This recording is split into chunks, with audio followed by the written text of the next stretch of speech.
Service, which has long since left here. Paul. People who work at the BBC still fondly refer to this place as Ali Pali or plain old TV. Those of us who've never worked here are regaled by stories of legendary figures and events from those heady days at the dawn of TV. This is direct television from the studios at Alexandra Palace.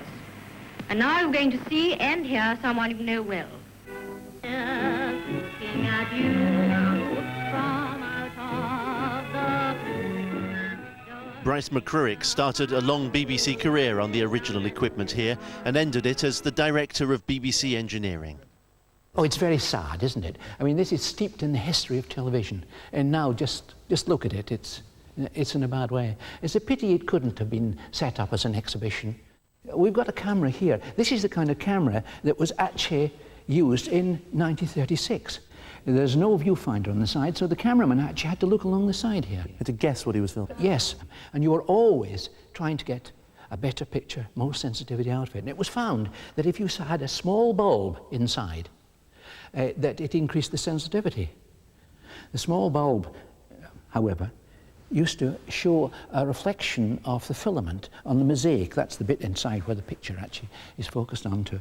So we found that if we put 2 sheets of toilet paper around that bulb, that overcame the problem. The bulb got a bit hot, and sometimes the toilet paper went on fire. And sometimes in the middle of transmission, you had to run across the corridor to the gents' toilet, get 2 more bits of paper, put it round, put back on the lid, and continue with the transmission. And how long did that last for?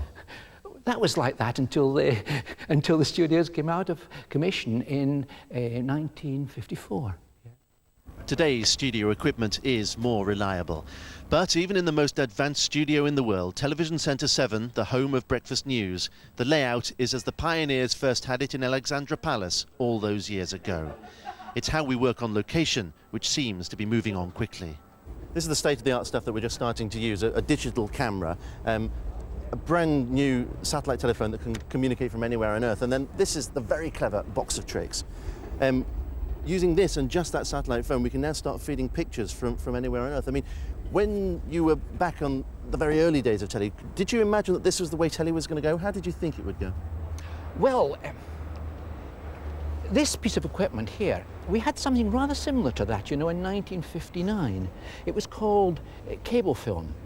It took rather a long time. We could get pictures of things happening in America over to this country. This was before satellites, because satellites didn't really become useful until about 1964. So for about 3 or 4 years, we're using this cable link.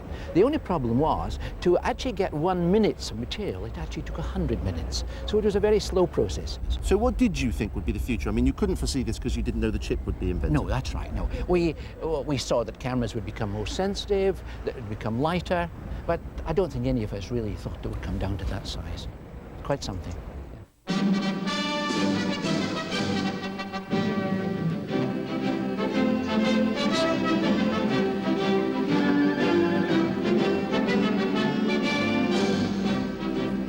Well, we reckon it was those pioneers who were quite something. Now, at least when the old boys go misty-eyed and talk fondly of Ali Pali, I can say, I worked there too. Once. It was the day I got to cue the director. Cue Gordon.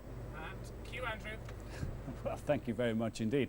Well, with me now is a man who knows Alexandra Palace very well indeed. The man who set the standard for the rest of us newsreaders, Richard Baker. Good morning, Good morning, Richard. Very Andrew. nice to see you. You too. Now, you were actually the first person to read the television news. Well, to be perfectly honest, I read the opening words, and there were other people also contributing. I said, here is an illustrated summary of the news. It will be followed by film of the latest events and happenings at home and abroad. How very different. But you weren't in vision, were you? We couldn't see you at that stage. No, there was a great fear that if you appeared in vision, you would sort of affect the kind of impartiality of the news. It all went back to the Second World War days, you know, when BBC newsreaders on sound established this amazing sort of reputation for authority and impartiality. And they thought if we went on the screen, we would sort of wink or blink or show what we thought of the stories. And that hadn't got to be the case, you see. It was all meant to be pure stream of truth. So how long before you did appear in vision? Well, I think it was really the advent of ITN that made everybody think, look, they're going to have a star team of newscasters. It's about time we saw if we can do the same sort of thing. So very nervously, they tried Kenneth Kendall and myself out on the late night news summaries when they hoped nobody would be watching to see whether we could do it to camera, which we did more or less, yes. And how different was it in those days? I mean, compared to all this now? Well, I mean, for one thing, the autocue arrangement, which is so useful these days, you know, in line with the camera and everything, ours was slightly below the level of the camera. It was a homemade help, device. Does it? No, so everything you did looked a bit bashful, you know. You weren't quite looking at the camera. You were sort of looking down a bit, you know. And did you have a lot of makeup? No, we didn't have makeup at all, first of all. That was thought to be rather sissy. You see, the thing, it didn't start with television, really. It started with sound radio, with that old tradition of news that they had there. And they were really in charge of the operation at Alexandra Palace in the early days. And it was very, very primitive. So the newspapers said television has gone back to the days of the magic lantern, because it was thought you shouldn't add music or add sound effects to a story if it wasn't real. So it all seemed very dead and very dull. And we hadn't got enough sound film, we hadn't got any sort of really enough facilities to do What it. a marvellous place, though, to come to work here. Oh yes, it's fabulous. I mean, an amazing view. And it was a sort of little village on its own. We didn't belong to Broadcasting House, we didn't belong to the television boys in West London. So we had a really marvellous time here. It was very jolly. I mean, we enjoyed ourselves. We've brought you in to work as well, Richard, to have a look at the papers. What stories have you picked out for us? Well, of course, there are some serious ones. They're very sad obits. The reference to Joan Hannah, the widow of Vincent Hannah, such a marvellous reporter, being comforted by Mo Mowlam, who I have to say I think is one of the most sympathetic of all the current That's a really touching political picture, life. It is a touching picture, and all the sympathy was well deserved. And then Brian Glover, this great actor, I thought he was a tremendous fellow. Wrestler, of course, wasn't he? Before Yes, he was. was. An Yes, actor. indeed. Tough Yeah. as anything, Yeah. but very, very much the heart of gold. Yeah. And so many charity dues that, you know, I sort of went to. And Brian was very, very sort of And he always forward and all that. said his mother would have disapproved of an acting career. Really? Yeah. Wanted to be a teacher or He something. made a like good that. writer too, Yeah, and all indeed. sorts of other wonderful talents. Now. Then we got Radio 4 this is again. a bit touchy, isn't it? Oh yes, well every now and then everybody has a go, don't they? Radio 4, we get a new controller in and he's got to do something to shake the thing up. And I think the changes have to happen. I really do think that. I speak as one who did Start the Week for 17 years and then it was changed. And now there's some talk of Start the Week not going on at all. These are established favourites, these programmes, but you have to have change. You have to look at the thing anew.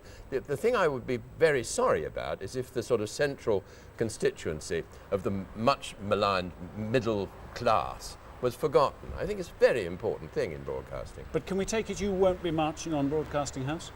I don't think so, no. I'm a little old for doing marches, I think, now. I'd rather sit here and talk to you. I think it's a much better idea. What else have you picked out? Well, then there's this thing about the art galleries, the shop at the Tate Gallery.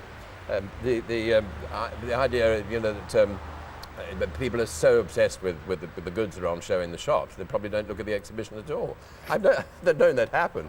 You spend your time looking around the souvenirs rather than the actual art itself. And you also picked out this story from the Telegraph. Oh, this is the lovely story about two gentlemen who were sort of owl fanatics, bird lovers, and they spent their time sort of making noises to the owls, owl noises, and they each found they were hooting at each other, which is charming. It reminds me of an old story in the Times. A man wrote to the Times years ago, an ornithologist, to say he'd heard the first cuckoo in February. Was this totally unprecedented? He was frightfully excited about the first cuckoo in spring. In February, turned out to be a bricklayer's mate in some neighbouring garden who practiced making the noise of the cuckoo.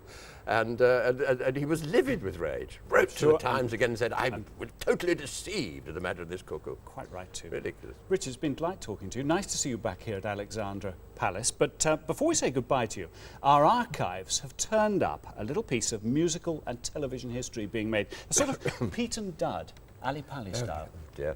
Have a look at this. Goodbye, goodbye, we're leaving you, diddly-da. Goodbye, we wish upon goodbye. Goodbye. Goodbye. Goodbye. Goodbye, Ali Pali. Why not say it again? Yes, why not indeed? Goodbye. Goodbye.